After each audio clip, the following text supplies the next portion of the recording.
My name is Robert Patterson, but everyone calls me Bobby. I've been working at McDonald's for 50 years. Started when I was 18 in 1974, back when the uniforms were polyester and the Happy Meals cost 60 cents. I've seen everything this company has to offer. New menu items, updated decor, computerized registers, and corporate restructuring that would make your head spin. But I've never seen anything quite like what happens at my McDonald's in Ohio. Most people think I'm crazy for staying so long. My wife Linda certainly does. She's been after me to retire for the past 10 years, especially since our kids are grown and doing well for themselves. Bobby, she says, you've given that place half a century. Don't you think it's time to enjoy your golden years? She doesn't understand that I can't leave, not because I love flipping burgers or cleaning grease traps at my age. I stay because someone has to. Someone has to train the night shift workers. Someone has to make sure they follow the rules. You see, not all McDonald's locations are the same. Most of them are exactly what you'd expect.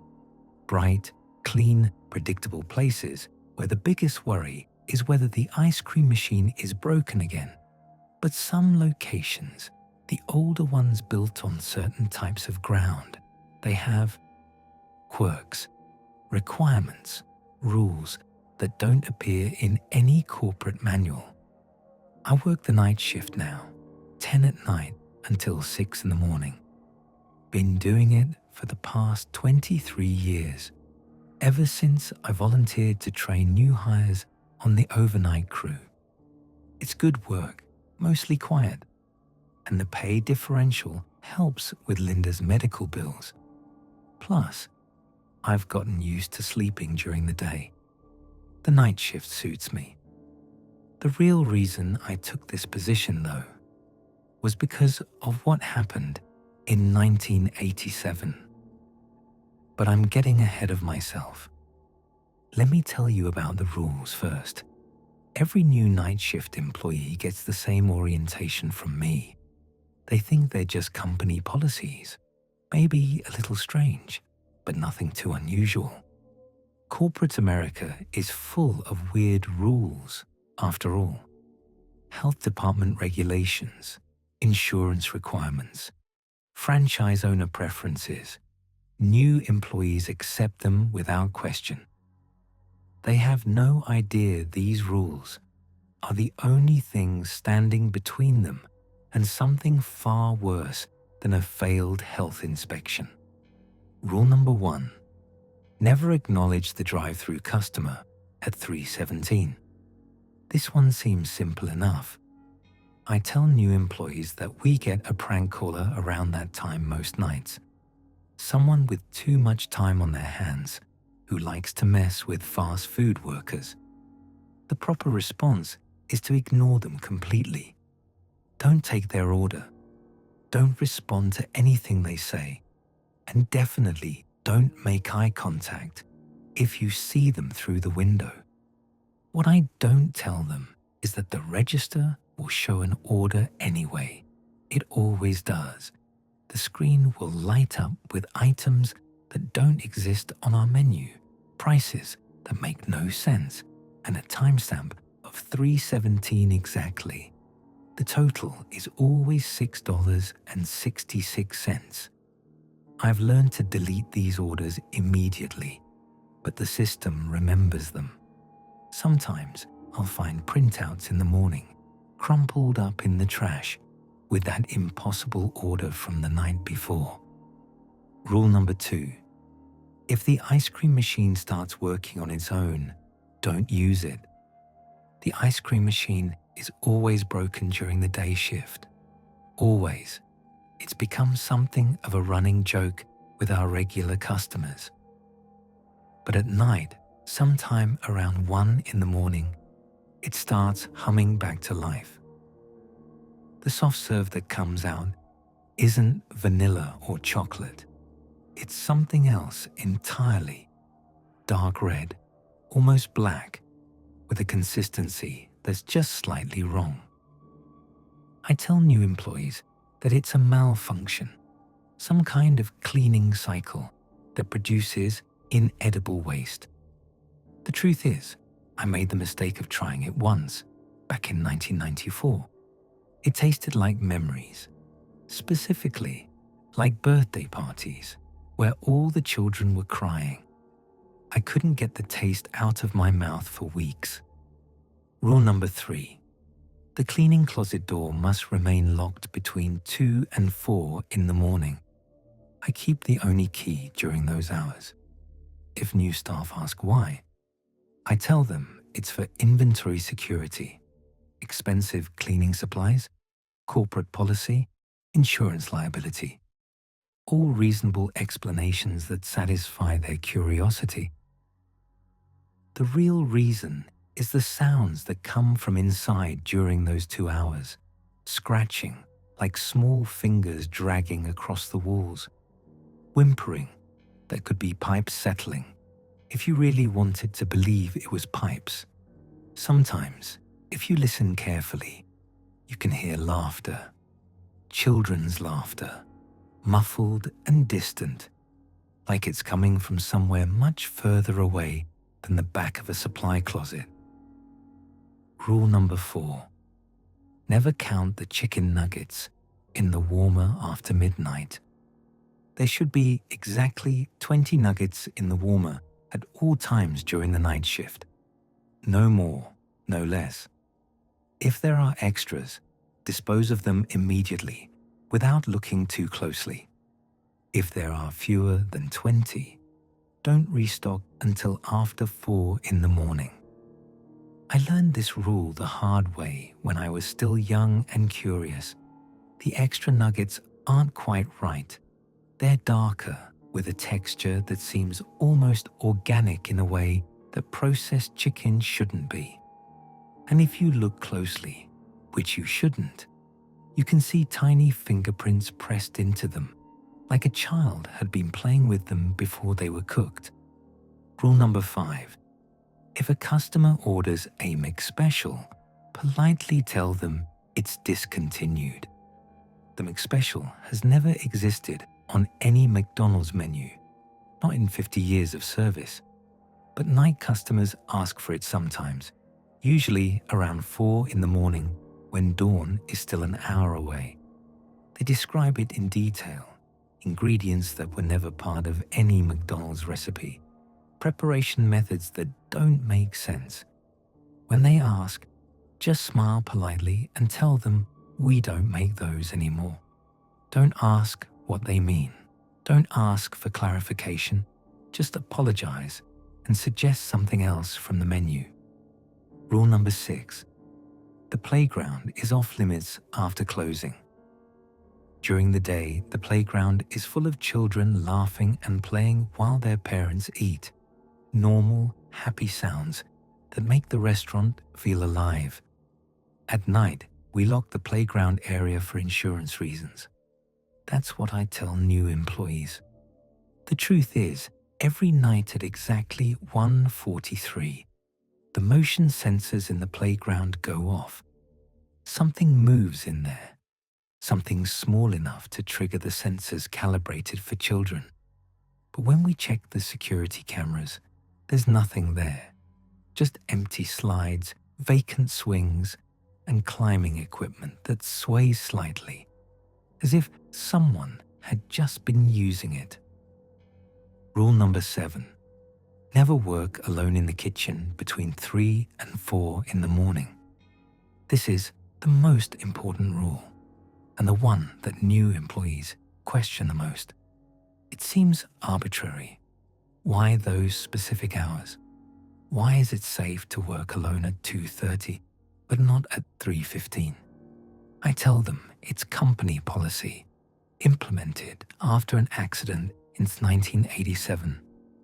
I don't tell them that I was part of that accident.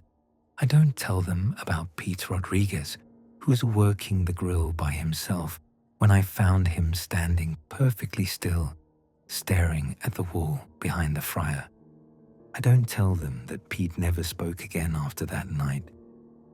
Tommy Hendricks started his second week here on a Tuesday in October. He was 19 years old, needed the job to pay for community college, and had that eager attitude that reminded me of myself when I was his age. Good kid, polite, hardworking, asked the right questions about procedures and food safety. The problem was, he also asked questions about the rules. Why can't we work alone in the kitchen after 3? Tommy asked during his first night of actual training. I mean, I get that it's safer to have a buddy system, but the day shift guys work alone all the time. Company policy, I said, which was my standard response. Some locations have different requirements based on their franchise agreements. Tommy accepted this, but I could see the wheels turning in his head. He was naturally curious, which is usually a good trait in an employee, but not here. We made it through his first week without incident. Tommy learned the registers, mastered the grill, and even started getting comfortable with the overnight routine. He was a fast learner and genuinely seemed to enjoy the work. I started to think maybe this time would be different. Maybe I'd finally trained someone who could follow the rules without needing to know why. Then came his second Friday night. I was in the office doing paperwork around 3:15 when I heard the drive-through alert sound. My stomach dropped. We were 2 minutes away from 3:17, and Tommy was working the window. I rushed out to find him already putting on his headset. "Tommy, wait!" But it was too late. The headset crackled to life, and that voice came through, too deep, with an echo that shouldn't have been possible through our simple intercom system. "Welcome to McDonald's," Tommy said. "How can I help you?" The voice that answered made my blood run cold. "2 number 9s, but make them from the old menu, from 1987. You remember 1987, don't you, Bobby?" Tommy looked confused and started to respond, but I yanked the headset away from him and shut off the drive-through system entirely. When we looked through the window, the car was gone. It had been there. I'd seen the headlights. But now, the drive-through lane was empty. "What the hell was that about?" Tommy asked. "And how did they know your name?" I looked at the register screen. Sure enough, there was an order, $6.66. Items listed as error. Timestamp 3:17. "Prank caller," I said, deleting the order. "Some people have too much time on their hands. That's why we have that rule about ignoring them." Tommy stared at me. "That wasn't a prank, Bobby. That was something else." "No," I said firmly. "It was a prank. A very elaborate prank that goes too far, but that's all it was." I could see the doubt in his eyes, but he nodded and went back to cleaning the shake machine. For the rest of the night, he kept glancing at the drive-through window, but he didn't ask any more questions. I thought maybe that would be the end of it. Tommy had been spooked, but he'd also seen that following the rules kept him safe. Sometimes a little fear was exactly what new employees needed. I was wrong. The ice cream incident happened during Tommy's third week. It was a slow Wednesday night, the kind where we'd clean everything twice, just to have something to do. Tommy had volunteered to deep clean the ice cream machine, which had been broken for the past 2 days. I was restocking the walk-in cooler when I heard the familiar humming sound. The ice cream machine was running. I dropped the box of burger patties I was carrying and ran to the front counter. Tommy was standing in front of the machine, watching dark red soft serve spiral into a cup. His eyes had a glazed, distant look that I'd seen once before, 29 years ago. "Tommy," I shouted, "get away from that." He didn't move, didn't even acknowledge that he'd heard me. He was completely focused on the red substance filling the cup. And as I got closer, I realized he was already eating some of it from another cup. I grabbed his shoulders and pulled him away from the machine. He blinked, seeming to come back to himself, but there was red staining his lips. "Oh God," he said quietly. "Bobby, it tastes like memories." I unplugged the machine, but it kept running for another 30 seconds. The red soft serve continued to pour even without power, which should have been impossible. "What kind of memories?" I asked, though I was afraid I already knew. "Birthday parties," Tommy said, his voice distant. "Children's birthday parties. But all the kids are crying. They're so sad, Bobby." "Why are they so sad?" I made Tommy drink water and eat crackers, anything to get that taste out of his mouth. I'd learned from experience that the longer it stayed in your system, the harder it was to forget. The employee who tried it in 1994, a girl named Rebecca, had nightmares for weeks before she finally quit. "What was that?" Tommy asked when the taste had finally faded. "Malfunction," I said. "Some kind of cleaning chemical got mixed in with the ice cream mix. That's why we don't use it when it's running on its own." Tommy stared at me. "That wasn't cleaning chemical, Bobby. That was something else entirely." I didn't answer. What could I say? That our ice cream machine was haunted, that it occasionally produced something that tasted like the unhappiness of long-dead children. Tommy was already asking too many questions. The last thing I needed was for him to start investigating. But I could see that curiosity growing stronger in his eyes. The rules weren't just company policies to him anymore. They were puzzles to be solved. "Bobby, what's really in the cleaning closet?" The question came during Tommy's 4th week, right around 1:30 in the morning. We were restocking the drink station when he asked, casual as anything, like he was inquiring about the weather. "Cleaning supplies," I said. "Industrial detergent, floor wax, that kind of thing." "I hear sounds coming from in there during your lockdown hours." My hand stilled on the box of syrup I was loading. "What kind of sounds?" "Scratching. Sometimes crying. Last night I could swear I heard children laughing." I set down the syrup and looked at Tommy carefully. He was watching me with that same intense curiosity I'd been dreading. "Old building," I said. "Pipes settle. Heating system makes noise. Sound carries in weird ways through the walls." "Bobby," Tommy said quietly, "I know you're lying to me."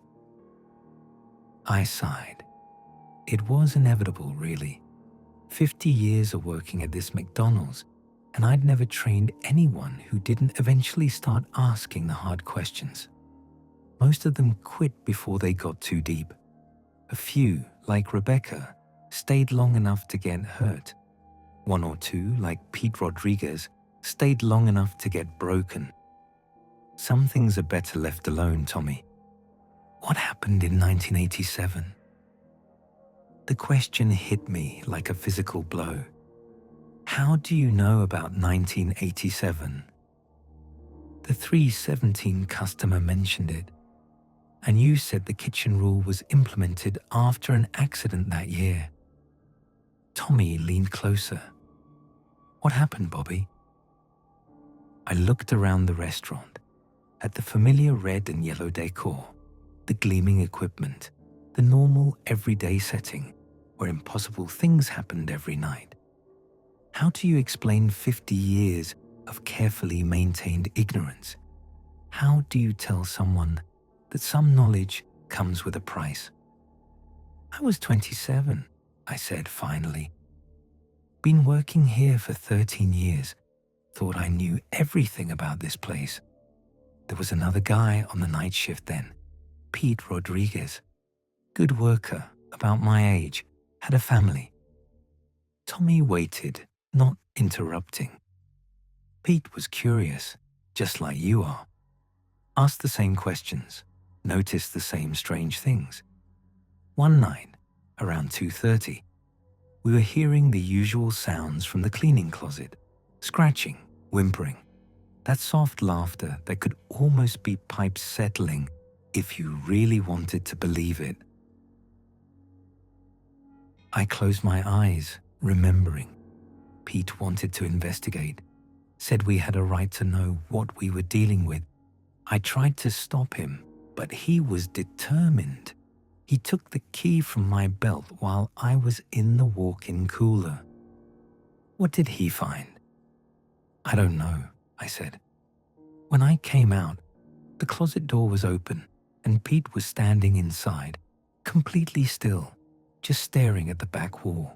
I called his name, but he didn't respond. I went in after him. My voice caught.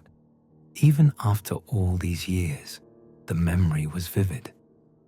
The wall was covered in handprints, Tommy. Children's handprints, dozens of them, pressed into the paint like they were trying to push their way out.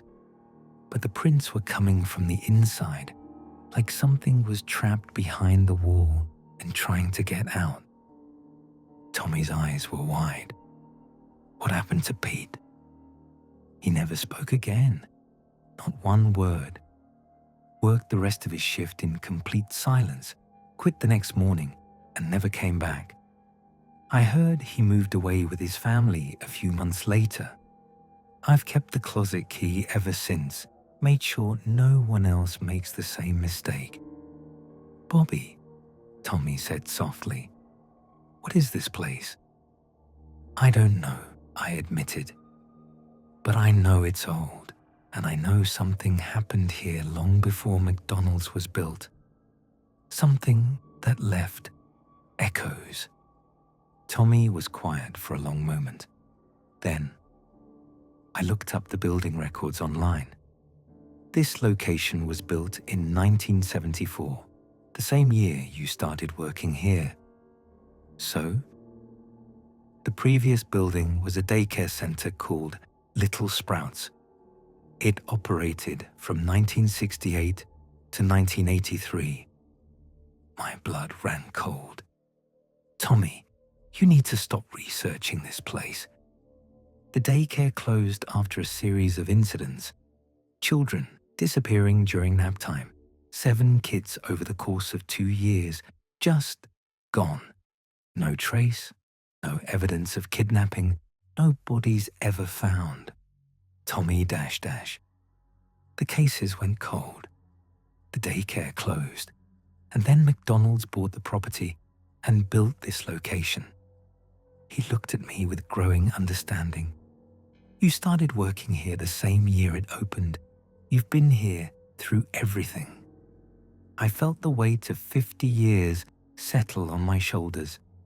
Some knowledge is dangerous, Tommy. I've learned to live with what I don't understand. You should do the same. But I could see in his eyes that it was already too late. The curiosity had taken root, and like a weed, it would keep growing until it strangled everything else. The nugget incident happened 3 days later. I was in the office doing inventory when I heard Tommy curse loudly from the kitchen. It was 12:30 in the morning, past the time when counting the nuggets became dangerous, but I'd forgotten to remind him about the rule. When I reached the kitchen, Tommy was standing frozen in front of the nugget warmer, staring down at a scattered pile of chicken nuggets on the floor. His face was pale, his hands shaking. "How many were there?" I asked, though I dreaded the answer. 23, Tommy whispered. I counted 23. And the extras. Bobby, they're not normal. I looked down at the nuggets on the floor. Most of them looked exactly like they should. Golden brown, uniform shape, perfectly ordinary processed chicken. But 3 of them were different, darker, with a texture that seemed almost organic, like real meat instead of the mechanically separated poultry we actually served. And pressed into their surface, barely visible but definitely there, were tiny fingerprints. I dropped them when I realized, Tommy said. They were still warm, but not from the warmer. They were warm like they were alive. As we watched, one of the strange nuggets seemed to twitch, just slightly, almost imperceptibly, but enough to make Tommy step backward. "Don't touch them," I said. I grabbed the industrial tongs from behind the grill and carefully picked up the 3 anomalous nuggets, dropping them into the waste disposal. When I looked back at the floor, there were tiny handprints in the grease where the nuggets had fallen. "What the hell is happening here?" Tommy demanded. I cleaned the handprints with bleach and made sure the regular nuggets were returned to the warmer. Exactly 20, as there should be.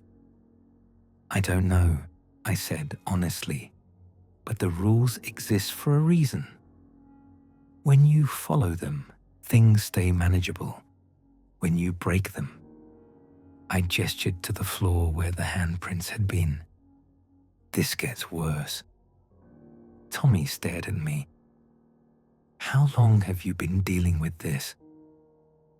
50 years, I said. "And in all that time, the rules have kept people safe. Not comfortable, not happy, but safe.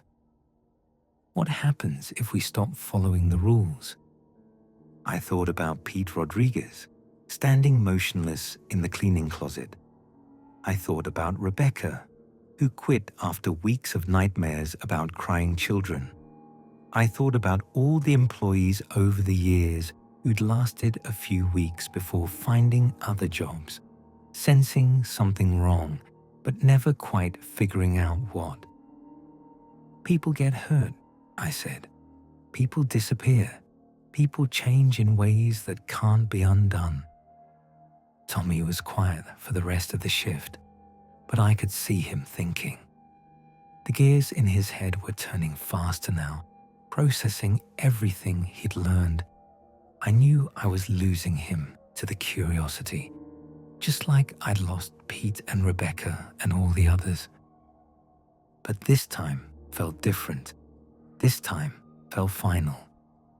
The request came on a Sunday morning at 4 in the morning, an unusual time for that particular phenomenon. Tommy was working the front counter while I restocked the condiment station. The customer appeared normal enough. A middle-aged woman in a faded blue dress, looking tired like most of our early morning regulars. "I'd like a McSpecial, please," she said in a voice that sounded like wind through empty rooms. Tommy, who hadn't been taught about this rule yet, started to ask what she meant. "I'm sorry. Could you tell me what's in a dash?" "Tommy, no," I said, rushing over. But it was too late. The woman had started describing it. "Ground playground sand," she said, her eyes fixed on Tommy's face. "Tears of the forgotten, memories of the lost. the way we used to make them at Little Sprouts before everything changed. Tommy's face went white. Little Sprouts. I used to come here when it was a daycare, the woman continued. I was taking my nap, and then I was gone. But I never really left. None of us really left. She looked at me then, and her eyes were too old for her face, filled with a sadness that seemed to stretch back decades. You know my name, don't you, Bobby? You've worked here for 50 years. You've kept us fed with your fear, your careful maintenance of the barriers. But we're getting hungry for something more. My mouth was dry. We don't serve McSpecials anymore. Can I get you something else from our menu? The woman smiled, and for just a moment, she looked like a child. You can't keep us contained forever. The barriers are weakening. Your new friend here is helping them weaken faster. She looked back at Tommy. You want to know what happened to us? You want to know why the nuggets have fingerprints and the ice cream tastes like sadness? You want to know what's behind the cleaning closet wall? Yes, Tommy said, barely breathing. Then you'll find out soon enough. The woman turned and walked toward the door. As she passed under the fluorescent lights, her shadow seemed too small, too young, like it belonged to a child instead of an adult. When she reached the exit, she paused and looked back. See you soon, Bobby. And Tommy, thank you for listening. She stepped outside, and when I looked through the windows, she was gone, vanished between one step and the next, leaving only the faint scent of crayons and childhood fears. Tommy stood frozen at the register. Bobby, he said slowly.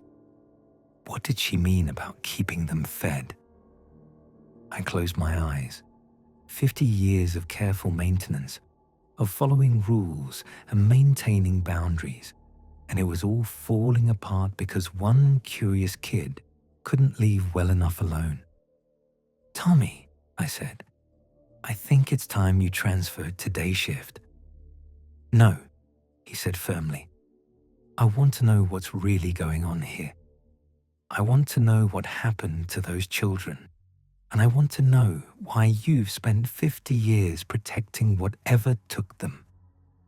I'm not protecting what took them, I said. I'm protecting you from joining them. But even as I said it, I knew it was too late. The woman, or whatever she had been, was right. The barriers were weakening. Tommy's curiosity, his questions, his violation of the rules had created cracks in the careful structure I'd spent decades maintaining. And something was getting ready to come through.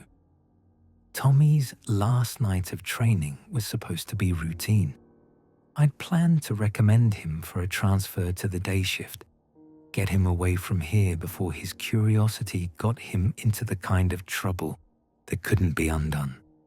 But at 3:30 in the morning, I made the mistake of leaving him alone for 5 minutes while I checked our inventory in the walk-in cooler. When I came out, the cleaning closet door was standing open. My heart stopped. I'd kept that key on me constantly for 36 years, never letting it out of my sight during the dangerous hours. But somehow, Tommy had gotten hold of it. Tommy, I called out, but there was no answer. I approached the closet carefully, knowing what I would find, but hoping I was wrong. The door gaped like a mouth, revealing darkness that seemed deeper than a simple storage space should hold. Tommy was inside, standing with his back to me, talking to someone I couldn't see. Tommy, get out of there right now. He didn't respond, didn't even acknowledge that he'd heard me. He was perfectly still, just like Pete Rodriguez had been all those years ago. But he was talking, I could hear his voice, low and conversational, like he was chatting with an old friend. "I understand now," he was saying. "You've been waiting so long. You just wanted someone to play with." I stepped into the closet and immediately understood why Pete had frozen. The space was wrong. It extended far beyond the dimensions of the building, stretching back into darkness that seemed to have no end. The walls were covered with children's artwork, crayon drawings of McDonalds, stick figures with golden arches, birthday parties with hamburger cakes. But in every single picture, the children had no faces, just blank spaces where their features should have been, as if they'd been erased or forgotten. Tommy was adding his own drawing to the wall, using a red crayon that seemed to appear in his hand from nowhere.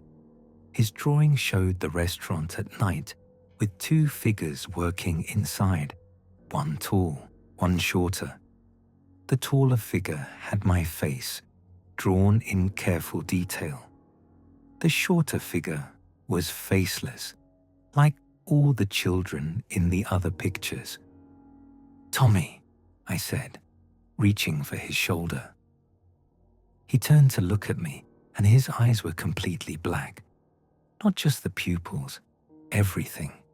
Black like the space between stars, like the darkness at the bottom of a well. "They want me to stay, Bobby," he said in a voice that wasn't quite his own. "They've been so lonely. All this time, they've just been waiting for someone to play with them." Around us, I could hear laughter, children's laughter, echoing from the impossible depths of the closet. But it wasn't happy laughter. It was the sound children make when they're pretending to have fun, but are actually terrified. "You have to come with me," I said, grabbing Tommy's arm. "We have to get out of here." But when I looked toward the door, it wasn't there anymore. The closet had sealed itself, trapping us in the expanded space with the forgotten children and their faceless artwork. "You can't leave," Tommy said, but his voice was layered now, harmonizing with itself like a dozen children speaking in unison. "You've been feeding us for 50 years, Bobby. Every time you followed the rules, every time you maintained the barriers, you were feeding us your fear, your careful attention, your acknowledgement that we exist." The drawings on the walls were moving now, the stick figures walking from picture to picture, the hamburger birthday cakes, growing candles that flickered with real flame. "But we're tired of just fear," Tommy continued. "We want to play. We want friends who will stay with us forever." I could see them now, the children from Little Sprouts daycare. 7 of them, exactly as they'd been when they disappeared during nap time decades ago. Still in their little clothes, still clutching their favorite toys, still waiting for their parents to pick them up.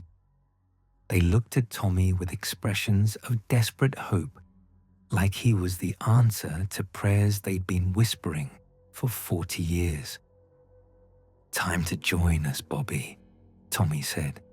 "Time to stop being the caretaker and become part of the family."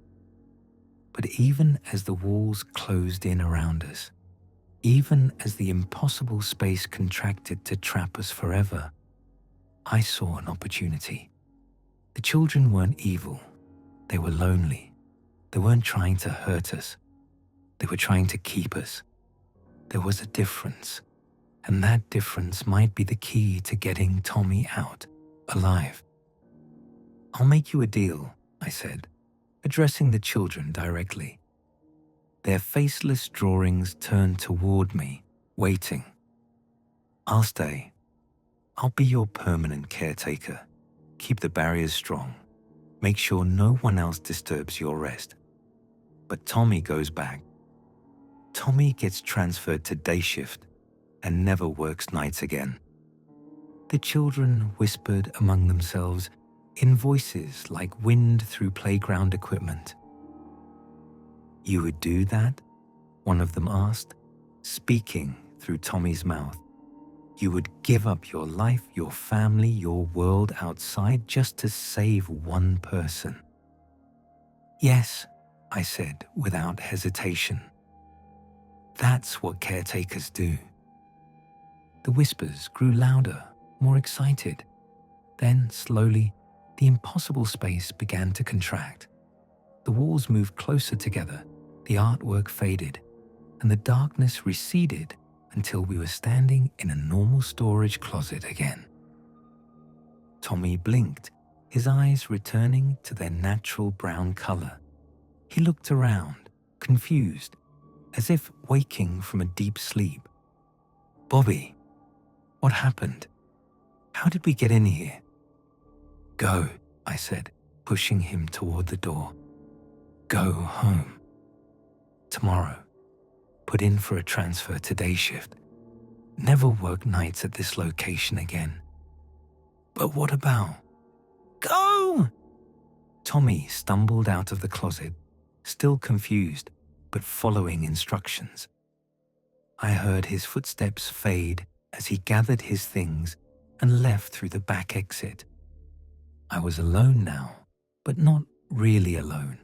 I could feel them around me, the children of Little Sprouts, finally satisfied with the arrangement. They had their permanent caretaker, someone who understood the rules and would maintain them forever. The closet door swung shut behind me, locking automatically. But this time, I was on the inside. 6 months have passed since that night. Tommy transferred to day shift, just like I told him to. He's doing well, I'm told, though he sometimes asks the other managers what happened to Bobby Patterson, the old night shift trainer who just disappeared one day. They tell him I retired, moved to Florida to be with my grandchildren. It's a kind lie. The truth is, I'm still here, still maintaining the rules, still keeping the barriers strong. But now I'm part of the infrastructure instead of just managing it. I exist in the spaces between spaces, in the expanded closet, in the playground after hours, in the echo of the 317 drive-through customer's voice. I watch over the night shift workers, making sure they follow the rules even though they can't see me. Sometimes, when a new employee gets too curious, they hear my voice through the walls. Gentle reminders about policy, warnings about certain areas during certain hours, guidance from someone who sounds like he has 50 years of experience, but whom they never actually meet. The children of Little Sprouts are happy now. They have their games, their eternal nap time, their playground that exists outside of normal space and time. And they have me to make sure no one disturbs their rest. But they're getting older, even in their timeless state, growing up, moving on to whatever comes next for forgotten children. And as they fade, the barriers weaken. We're going to need a replacement soon. Someone young, curious, willing to ask the hard questions and break the important rules. Someone who cares enough about others to make the ultimate sacrifice. If you ever work night shift at McDonald's and they give you a list of strange rules that don't seem to make sense, follow them. Don't ask why. Don't investigate. And whatever you do, never ever unlock the cleaning closet during the forbidden hours. But if you do, if your curiosity gets the better of you like Tommy's did, like mine did 50 years ago, remember that some of us are still here, keeping the barriers strong, making sure the really dangerous things stay contained. We're getting tired though, and we might need help soon. The night shift is hiring. The training is excellent, and the benefits include job security that lasts forever. We're always looking for people who care enough to stay. Always.